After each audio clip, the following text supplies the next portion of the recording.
এক রামধনুর দেশ কাকে বলা হয়? হাওয়াই দ্বীপ। 2 লোকসভা প্রথম কত সালে গঠিত হয়? 1952 সালে। 3 তক্ষশিলা বিখ্যাত ছিল কোন ক্ষেত্র হিসেবে? গান্ধার শিল্প। 4 শেরশাহের সেনাপতি কে ছিলেন? রুক্ষজিৎ গৌড়। 5 কুতুব মিনার নির্মাণ কার্যকে সমাধান করেন? ইলতুৎমিশ। 6 জলে বায়ুর বুদবুদের চকচকে দেখায় কারণ? অভ্যন্তরীণ পূর্ণ প্রতিফলন। 7 পর্যটক ইবন বতুতা কোন দেশ থেকে ভারতে আসেন? মরক্কো। 8 কোন রাজা বিক্রমশিলা বিশ্ববিদ্যালয় স্থাপন করেছিলেন? ধর্মপাল। 9 বঙ্গদেশে কৌলিন্য প্রথাকে প্রবর্তন করেছিলেন? বল্লাল সেন। 10 ভারতের জাতীয় প্রতীক লিখিত সত্যমেব জয়তে কথাটি উৎস?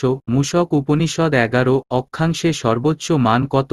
90° 12 পশ্চিমবঙ্গের কোন জেলায় সবচেয়ে বেশি মালভূমি আছে? পুরুলিয়া। 13 কোন নদীকে দক্ষিণ ভারতের গঙ্গা বলা হয়? গোদাবরী। 14 পৃথিবীর দীর্ঘতম নদী কি? নীল নদী। 15 কার সমাধিস্থল শক্তিস্থল নামে পরিচিত? ইন্দিরা গান্ধী। 16 গ্রামী পুরস্কার কোন ক্ষেত্রে দেওয়া হয়? সঙ্গীত। 17 কলিঙ্গ পুরস্কার কোন ক্ষেত্রে দেওয়া হয়? বিজ্ঞানের জনপ্রিয়তা। 18 পাঁচমারি অভয়ারণ্য কোন রাজ্যে অবস্থিত?